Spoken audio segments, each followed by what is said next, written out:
Hi guys, and welcome back to the Fully Geeked Ladies. Welcome back to our episode. Today we have all things movies.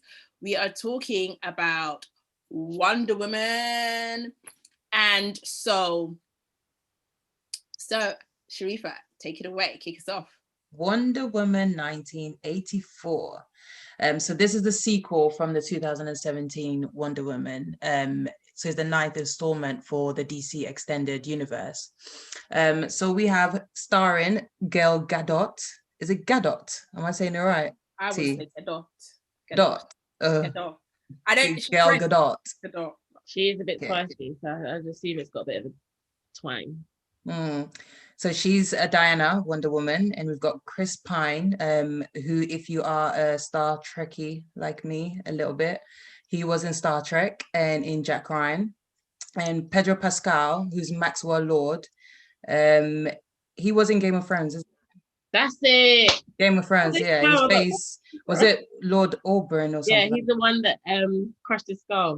That's it. Yeah. And then we've got Christine Wiig, who we know starred in Bridesmaid.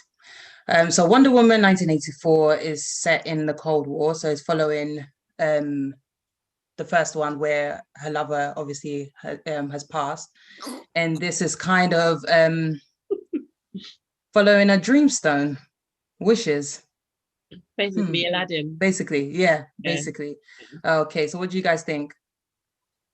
For me, I like a bit of action, so in that aspect it didn't disappoint, but the storyline was a bit lacking. Yeah, the first one, Wonder Woman, was good. I like the beginning, but then where the beginning and the rest of the film didn't really match together. There was it was separate films to me. Yeah. Would you watch it again? No, probably not. I mean, I'm paying my check because I rented it for £15, fell asleep, and had to rent it again to finish the rest. So okay, that was not a £30 movie, but we will get into it. Did you get some popcorn? I didn't even have any snacks home. No snacks. Oh. Yeah. For £30. That's, I don't know about that. But yeah, I thought it was all right. It's not the DC type thing that I like in terms of the storyline. It was lacking. That was my main thing. It was just, yes, she was following one wish man, Dreamstone man. Can I just do this? If I had one wish, that's all I kept singing. That's what I kept singing. This is what I mean. I just felt like I kept trying to make gaps in the storyline for myself because it was just. And he kept forcing everyone to make a wish, like make a wish. What wish? Yeah, because he wanted to steal. So basically, him becoming the Dreamstone was making him weak. So he was basically dying. But the more wishes people made, he was able to regain his health. That's why if you look at the end, he started looking better as he was screaming. He was looking better. But I don't know. What do you think, T? Guys, I watched this out of love for the DC Marvel lovers out there. It's not my genre of film to watch. And it was 2 hours of my life that I could have done something better with, if I'm honest. Partly, like you guys have said, the storyline was complete and utter nonsense. I kind of felt like they didn't have a story, so they needed a movie to add to the franchise, so they rushed it. I mean, I didn't get the point of anything. I didn't get the point of why was she sent to Earth. She was this Amazonian warrior that was really good. When we saw from the beginning, as a child, she was competing against people that were older than her. The beginning was the best part of the movie for me personally. Basically, she came to Earth. I haven't seen Wonder Woman 1, the first one, so I could be missing a lot of background information. So I didn't understand why she came to Earth, or why she came to Earth. I just didn't get the movie. I really didn't get the movie. I understood the it was about wanting and longing to be somebody or something significant or having something. Because if we take each character, for Diana, she had everything. She's got the look, she's damn bloody beautiful, she's got the strength, she's got everything, but she's lost the love of her life. So she wanted the love of the life. The stone presented that to her. Then you've got I've forgotten the character's name, but the beautiful lady that played that was in Bridesmaids, her character, she was this geeky nerd. I found her character, the progression of her being this geek to her being this villain, too fast, too soon. If the character didn't build up, it was just I'm geeky and then I'm it built up a little bit. I think it was just it was under the influence, the influence of spell, let's say. I get it, but it was just, for me personally, it was just 1 minute I'm wearing glasses, next minute, oh, let me show my shoulder. They were showing that though, because since she made the wish, it was a gradual transition of people noticing her. For 2 hours, for me personally, for 2 hours, that wasn't a gradual transition. I didn't get the premise of the film. I just didn't get it. Wonder Woman came to save the world from people that were saved, that all had their wishes. Okay, like the villain. If you watch, it was very random. And when she turned into a cat, fox. Yeah, she wanted to be the ultimate phoenix vixen, didn't she? Or something. So if you watch Wonder Woman 1, she came to Earth because the god of war was destroying Earth or waging war. So she was sent there to do that, and obviously she fell in love with Steve. Steve passed away, so she just decided to stay. Obviously she joined. So if Wonder Woman 1, if I remember correctly, at the end of it, Batman recruited her to join the table. Yeah. So she just stayed to save the world. So I think that was her goal. So her wanting Steve back, she didn't even know she had wished for him back, was her longing to have someone else, because she's lived how many years and had no one else. So the beginning for me, up until the wish, it was actually looked like it was going somewhere. I thought it was, this could actually lead to something. But then it got too wishy-washy. It got too child's play like for me. It was just a bit like, okay, everyone's wishing. Okay, me too, I wish. Lottery winning. Like, it was just, I don't know, it just got a bit too playful for me. Yeah. And it didn't really set the tone for what we know about DC Universe. I don't know. It just seemed like an episode rather than a movie. It seemed like an episode of Wonder Woman. 2 hour episode. Not the 2 hours, but I mean, like, the whole storyline could have been squashed into a 45-minute episode of Wonder Woman if they were doing an episode. So that was the only thing. The graphics were good, as usual. Wonder Woman graphics are quite. Up to the beginning was good. When she was flying in the sky, thinking she was Lord of the Sky, that was just a bit. That was a bit grabbing onto lightning. I was like, lady. The 1980, I get it, and maybe it's a pun or jokes on me, but the whole Superman, Batman, back in the day, that's how they used to fly back in the day, and I get it. It was Wonder Woman 84, so that's how they probably used to do it in the 80s. I got another thing. We were meant to be in the 80s, right? 84, clearly, hence the title. Yeah. But she, for me, felt like she was dressed modern in the 20th century. Her shoes, her blouses, everything. Again, I haven't seen Wonder Woman 1, so I don't know. Right, actually, because it is set back in the day then as well. That's where they meet, and then but there is elements of her being in the future. So she's been everywhere. That's why I'm trying to figure out if she's been to the future and that's why she's influenced by the style herself. Yeah, because that's what I thought. So she was dressed completely different. She looked completely different, and I get it. Maybe she was meant to stand out, but she looked completely different. She had gone into the future. So had everything. So to her, she's now current. She's in present time with us, but she can travel back in time, type of thing. That's what it is more.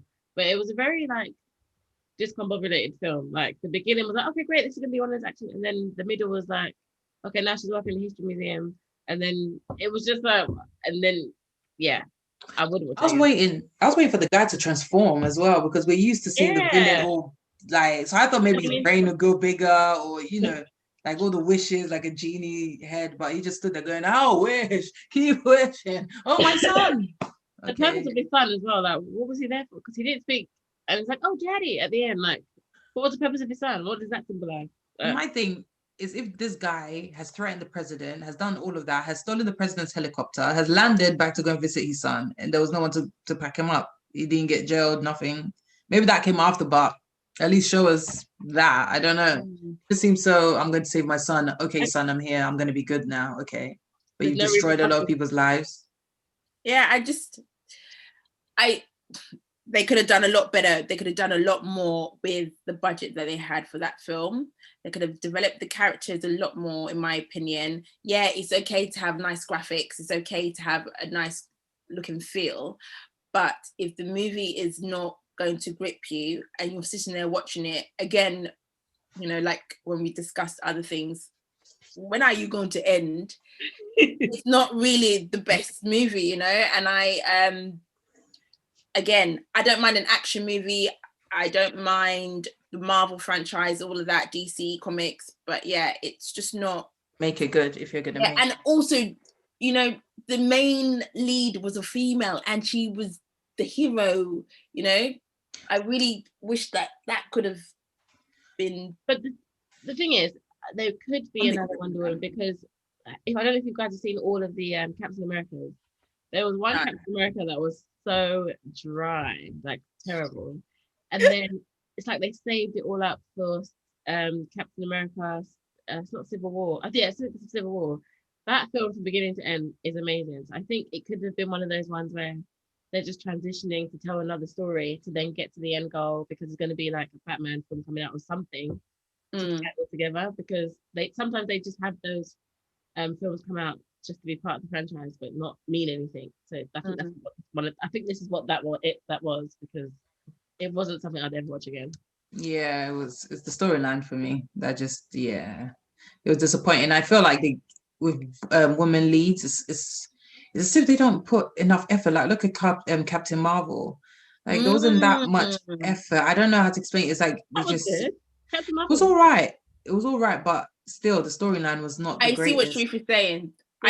When you look at, I know they're two different DC Marvel, but when you look at the Batmans, when you look at even Captain America, when you look at Black Panther, of course we're gonna love Black Panther, and then you kind of look at Captain Marvel. I did watch that with my husband, and then Wonder Woman. It was Miss Marvel, not Captain Marvel, and Wonder Woman. You kind of just feel, okay, what's going on with these women? Like, why are they kind of? It's a mediocre film. It's very mediocre for me, I felt. What did that's you what guys I'm feeling, because that's even though it's Marvel and it's DC, it seems to be the same type of effect of women. But anyway, what did you think of Christine Wiig's character? She was the nerd that ended up being this horrible cat. I kind of, every time I looked at her, all I saw was Bridesmaids. I couldn't see her in any other light, and she was so funny in Bridesmaids that when I kind of felt that this was her serious role. She did well I think she did well. That's what I was gonna say. I think she actually did quite good for what she for who she's been as and being a comedian. I think it did translate well. But like you said, I was waiting for a laugh. I was waiting to do something related to her character. I think she plays the geeky, like ditzy role really well. So to see her in a different light was nice. But I prefer her to go back to comedy. Okay. Yeah. She was all right. As a villain, did I buy it? Nah. When she's kicking the man down the street, I was like, oh, this is a bit much. She was running down the road. Yeah. I was like, okay. For her character. All right, Terminator, are you okay? Yeah. It's like something just wasn't gelling. The whole thing just wasn't meshing together, I think. The only bit I liked was Diana and Steve's relationship. It's just so cute. And I love at the end when the guy that actually owned the body that Steve was in, they met again and she's just smiling. Yeah. He told her to like just go and get to know him type of thing. So I think that's probably with him. I know Steve's soul was in there, but she kind of man. She knows what she's okay, fair enough. But yeah, I guess. I didn't believe that. Again, I haven't seen Wonder Woman 1, Yeah. but I didn't believe the chemistry. They were more like best friends than, for me personally, than these lovers. Like, I don't know. The only time in the movie that I believed their connection was when they met at the work dinner. And then he was like, no, it's me. Look, how would I know this? And she was like, oh, Steve. And she's looking at him, and they did that whole whirlwind thing that they do in the movies. And then they turned around with each other and they kissed. Other than that, I didn't believe it. When they woke up in the morning, I was thinking, was this meant to be like your lovemaking scene when they were fighting together? It was just like, I think it's more her. I think it's more her than him. It's her acting. So Wonder Woman. Her personality as Wonder I think Woman. it's a mixture of each. I think she's just so Wonder Woman like that. I don't see. I agree with P. Like, it's just meh. Yeah, the whole film was just meh.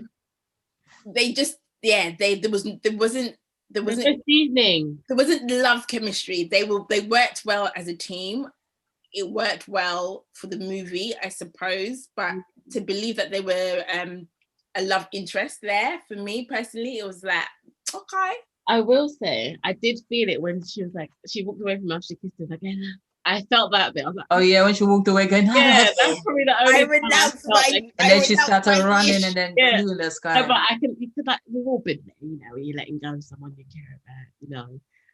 Well, maybe not. I don't know. I'm just saying. I felt that bit, but that's probably the only connection I felt for their relationship, to be honest. I don't know. I will not be watching Wonder Woman 84 I have one anytime soon. If you wanted a wish, what would your wish be? If I had one wish. That's a good question, Paulina. I would actually wish. If I'll ask for 3 more wishes. No, but that's greed, and then you take it too far, then it just gets ask for 3 more wishes, and then I'll wish COVID away. Oh, amen. That's what I was gonna say. Keep the other 2. Lame. Not like it's lame, but it's like, okay, I wish COVID away. Then what? It sounds like you're doing a pageant. I wish for world peace. World peace. No, I would actually wish for like the whole world to just, you know how in cartoons, for me anyway, I'm like, if life was just like a cartoon, everyone would just be happy. So I would wish for Tom and Jerry. Oh, Tom and Jerry. Everyone, they do get on sometimes. Like a love hate relationship between them. But I would that mouse violates Tom to the next degree. I would want everyone just to have unity, understanding, empathy. But the world can never work like that because it's yin and yang. Why can't it? Yin and yang. That's one thing I've always learned, that the world has to. For every positive energy, there's a negative energy. But does it need to be a negative? To create an equilibrium. No. Ever watch the movie Equilibrium? If everything's positive, then there's just no room for anything negative because everything's positive and everyone's just happy. Yeah, it will never work like that because where there's a heaven, there's a hell. Yeah, but you're going too deep into it. I mean, what I'm saying. No, but I hear you. But that would be my wish. It's just that's why there's what's it called? Free will. Yeah, but it's because Eve ate the apple. But you know. Oh my God! Oh, let's not blame the woman now. Let's not blame the woman. Oh, apparently men. Well, we're really going down this route. I'm just gonna stop talking. How about that? I think that was good discussions. That's for Geeked After Dark or After Hours or something. After Hours. All right. Let's move on to our next one. Before we move on, what would you rate Wonder Woman? A good 4 out of 10, 5 out of 10. 5 out of 10. 5. It's half. Oh. 5.5. It wasn't terrible, but it just wasn't great. Yeah, it wasn't the greatest. I think it's the storyline. I guess you guys say that because it's something that that's your genre of movie kind of thing. Yeah, for me it's a 3. I mean, oh wow. Okay, well, Marvel or DC? For me, it's Marvel all day. Marvel. It can be hard because DC have some really good things. Yeah. Again, I'm like DC's Batman, isn't it? Justice League and all those lots. Yeah. It's hard because there's some bloody good movies out there in DC. Marvel, you know? Yeah, Wolverine was good and all of them ones, but the old X-Men was good. Oh, I like the new X-Men. X-Men was good. I don't like too much change. Like sometimes just leave things as they are. But so yeah. Well, you say you don't like too much change. You know, Robert Pattinson is going to be the new Batman. How do we feel about that? Yeah. Well, Ben Affleck wasn't any better. Ben Affleck was good. I think Ben Affleck was good. Yeah, I like Ben Affleck. Who was My I don't know about Robert favourite Pattinson. Batman is Val Kilmer. Name that was like grunting that my name is that hoot. Well, that's Batman. That's Batman. Who's your Batman's favourite behavior. Batman then? Before we could move on to Soul. Say that again. Who's your favourite Batman? It'd have to be Sebastian. You forgot. Yeah, the one with Heath Ledger. Oh really? Yeah, I can't forget. Sebastian Bale, is it? Christian Bale. Oh, that's it. Sebastian. Oh, right. Sebastian Bale. I think it's Sebastian. Sebastian. I'm bad with actors' names, but yeah. Sebastian. I think Christian Bale was good as well.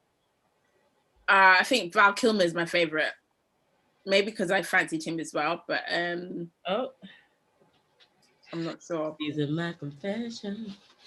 That's when I. So not George Clooney then, yeah. No, George Clooney was not good at being Batman whatsoever. In my opinion, he was okay, and I don't think Robert Pattinson's going to be any better because all I see is Twilight guy, literally like moody. Yeah. Yeah, I don't know if he'll do it justice. To be honest, I feel. Sometimes they surprise us. We never. I don't find him sexy. Batman is supposed to have a bit of sex appeal to him. Is he? Yeah. Yeah, he is. He's meant to that be sexy rich guy, Bruce Wayne at night, and then Batman. I mean, Bruce Wayne is every woman's dream. Yeah, rich, smart, rich, smart, handsome, mysterious. The new Superman. He is delicious. I can't remember his name. The new Clark Kent. The new Clark Kent. Like he is tasty. I'm not a big Superman. No, I'm not. But him. I like Superman, but I mean the characters. I've never been a bit like, oh, Superman. No, you need to see him. Him as Superman is like tasty. Well, Henry Cavill. That's it. Oh yeah, he is. Yeah, when he wears those glasses, I'm like. Yeah, he is. All right. You know what? I think growing up, because Superman used to be that show that was always on BBC One. You will see it on a Saturday and all the rest of it in the 80s. Anyone that's new, I just can't. The Witcher, I just remember. Yeah. Christopher Reeve was the best Superman ever. He played Superman for years. And when he, unfortunately had his accident and they tried to bring other people in, it just, for me personally, didn't work. And, now? Say that again? Even now? Yeah, Henry Cavill is good looking, and that's just about it. Sure. He is. I forgot about him. I'm gonna watch it tonight, darling, because I'm gonna watch The Witcher again. That sounds like another fully geeked after hours. After dark, the fully geeked dungeons. Superman, come and save me. Oh. Okay, let's move on to some light-hearted PG. Next thing we're going to talk about is Soul. Soul, as you can see Paulina's reaction. Okay, so Soul is if you haven't seen it yet, it's a computer animated comedy drama released by Disney and produced by Pixar, starring Jamie Foxx as Joe Gardner, Tina Fey as 22, and is directed by Peter Docter. If you don't know Peter Docter, he did Up, Inside Out, and Monsters Inc. So if you've watched Up, it gives off that always leaving a message type of movie. So he's just following a middle school teacher, music teacher, that's passion is jazz. Just following his journey with his passion after he finally gets his break. And then unfortunately passes. Well, he falls down a manhole, isn't it? Yeah. So he just follows his journey on discovering himself and discovering what he can give to the world. So yeah, what did you guys think about it? I loved it. Absolutely loved it. Honest. So when we first initially watched it, like I was really getting into. I don't know the song. basically when at the beginning when like they introduced it and he's playing the music, trying to teach the kids and all that stuff, like, I was really getting into the music. I just really appreciated how they I can't even speak, I was getting emotional. They appreciated like Black culture in the sense of how the hair was natural hair, the music, even that, just all the characters are very like brought to life for me, and I was They getting always into are. it. Say that again? They always are. No, they are, but I really appreciate it more so now. I don't know if it's because of like the times that we're in and stuff like that. So I just really appreciate seeing it more in current times. I think that's one thing that resonated with me. And then what I was a bit like thrown aback when he just fell in the manhole and it just turned into like fictional things. I was like, oh, here we go, another Princess and the Frog moment, Black characters finally, and then we're just coming to be looking at lines and stuff. So I was disappointed about that. But then I stopped watching it and I took the time to watch it again. And then I feel like the messages in these films are more aimed towards the adults rather than the children. So I love that it includes everybody when they have these kind of stories. Up, same thing like you said, Inside Out has the same message, all that stuff. It's just remembering the meaning of life, and I really like value and appreciate that, because obviously when you're in your moments. So anyway, I just really love the film because of how it just, the message behind it is great. Yeah, I liked the voiceovers. The acting was really brought to life, as I said, in the voice. Like Jamie thought, you could feel everything. You even forget for a moment. And I know a lot of animations do that anyway, but some of them you don't get lost as you would. And I forgot to mention Angela Bassett as who remembers it? Dorothy Williams, the saxophonist. Yeah. That you could hear Angela Bassett's voice. It fitted so well with the animation. So I really like that. And as you said, when it went down the manhole, because I've seen Inside Out, I kind of had a feeling we were going to get that kind of feel again. It was going to be a moral story at the end of it. I kind of felt. So first time I watched it, it didn't go great. I just decided to just leave it, and I watched it again. When I watched it again, I just thought, okay, this actually, it has that message, So yeah, I did enjoy it. I'm literally trying to beg my son to watch it again. He's like, no, I don't want to watch it. I'm like, can we just watch some? No, but I think it's really cute. It's not I don't think it's a film that needs to be watched over and over again. It's not going to be, for me personally, Wow, Frozen. It's not going to be a classic, like, oh my gosh, guys, I can't see my kids being like, oh mum, let's watch Soul again, and being very intrigued about watching it, purely because I think it is slightly geared to the more older child. But again, even an older child, you're an adult, for me personally, an adult's going to have to explain to them the meaning of the story. There's more to life than just, follow your passion, but there is other things out there, and you've got to realize that sometimes following your passion is not necessarily your passion. It can lead you to other things, because he thought his passion was music and him playing music, but his passion was music, but helping others discover music, kind of thing, if that makes any sense. I enjoyed the movie purely from the point of view that like you guys mentioned, I knew who each character was. So I knew Teresa was Angela Bassett. Obviously, we knew Jamie Foxx's character. I knew Jamie Foxx's mum was Felicia Rashad. She kind of even looked like Felicia Rashad herself. And it was quite nice to see that they, without making it so obvious, they had these characters that still had the resemblance of the people that were doing the voiceovers. I really did enjoy the message, because as an adult, it makes, especially in the times that we're in, it makes you actually think, okay, what is your passion? It actually made me think, what is my passion? What do I like to do? And is that really my passion? And am I thinking that certain things are my passion, but it actually isn't? So it actually was food for thought. But yeah, I mean, if we weren't in Corona times and this was in the cinema, I think it would have done well in the first week, and after that it would have plateaued. And I think it would have done well purely for the fact that we as a Black community, look at me trying to do an American accent, community would have gone out to support, because it's a Black It's a cartoon that stars a black but main lead, but I don't think it would have done. I don't know.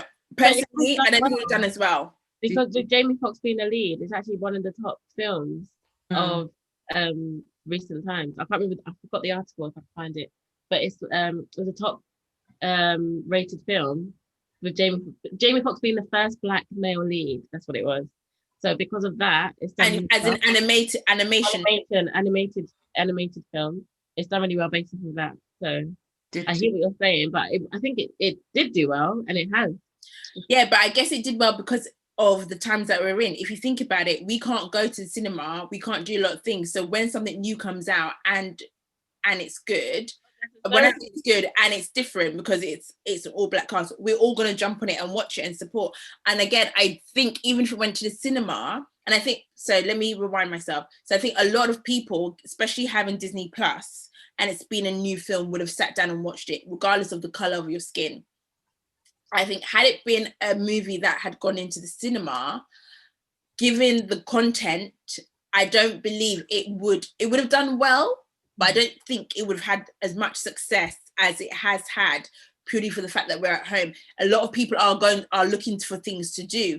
Watching TV is one of them. Watching something new is one of them. So when something comes out, it's going to be like, okay, we've got to watch this because there's nothing else to do. However, going to the cinema, by the time I've gone and I've come back and I've said, oh guys, yeah, you know, my kids were mucking around with popcorn, you're not necessarily going to go out to watch it.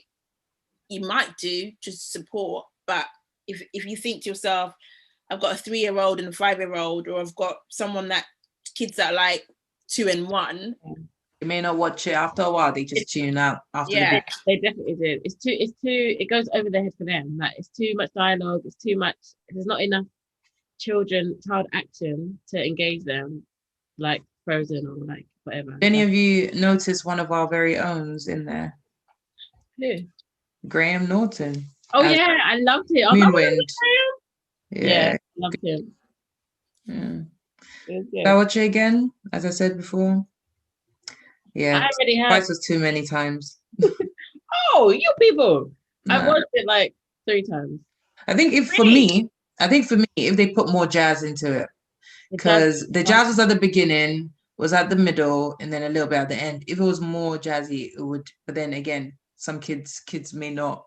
So I think that's why they did a few bits of it. But when they did play the music, I was like, yeah. It took me away with it, especially because obviously they take it away in the film, and then I actually traveled with them wherever they went.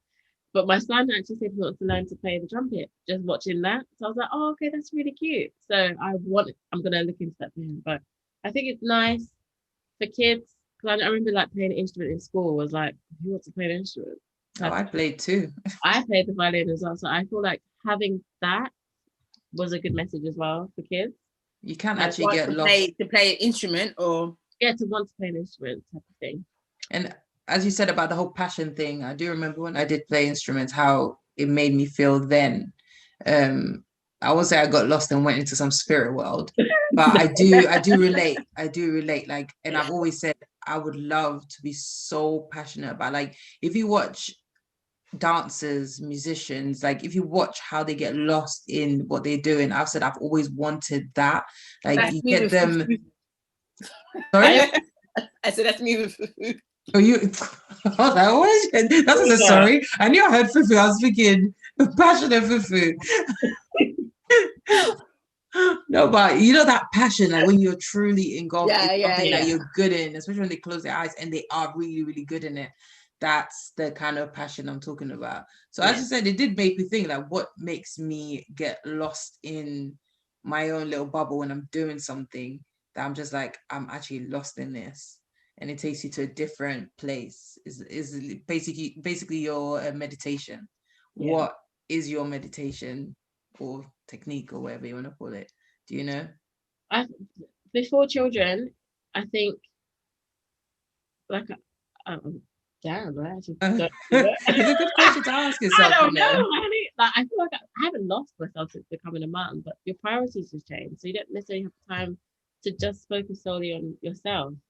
So I feel like I feel like I'm triggered right now because I don't know. And I'm like, this ain't no episode of Real Housewives. oh my God. I'm going to have to come back on that one. What is my passion? I would say my kids, but that's pathetic. Like, Huh? That's a good one. no, gosh. I don't know. I'm getting emotional. What about you, T? What's yours? I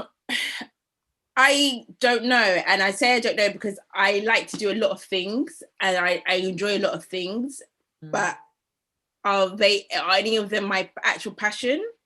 Does that make it? I don't know, and I guess that's what the film made me. That's one of the good aspects of the film. It made me sit down and think of all the things that I do on a regular basis, all the things that I quite like doing. What is my passion, or what am I meant to do? Girls, we are on Fully Geek Ladies. That is our passion. Yeah. Oh yeah, it's funny. Our passion is TV. Come on, we are TV. How could we forget? No, but I mean, just for yourself, like I think spending time with myself is my passion, because I don't get to do that type of just, you know, when you just want to focus on you. I think that's where your passion. I think that's my where passion. I think I'm with T. I like a lot. I think more, I would say, for you though. Yeah, it is, but I do get lost when I use my hands. So even when I make stuff, generally, I love. I knew that you were coming T. This is not after that. What did I do? Anyway, let me rephrase that. When I do DIY stuff at home, I just make stuff and then just seeing how it looks like when I'm done, that is a passion for me. But before, I'd say, yeah, dance and yoga used to be my thing, where I could actually literally get lost in and be like, I could just keep going and going and going and just close your eyes and everything else just goes away. So I think one of the take-home messages I'll say for some of our listeners is try and find your passion, especially during this time. That's the only way to help with this whole pandemic, and it gives you something to focus on, I think. Yeah, I think actually saying that, my passion right now is my weight loss journey, because I'm trying to get fit before 30, because when it comes to my 30th birthday, I want to look back and be happy with what I see, feel good about myself and everything. So right now, my passion is my fitness journey, because I am actually dedicated to it every day. Girl. But yeah, so that is going to wrap up today's episode of the Fully Geeked Ladies. We hope you've enjoyed our first episode of season 2. We hope, to look out for more content, more like excitement and things to come. See you soon. See you later. See you later.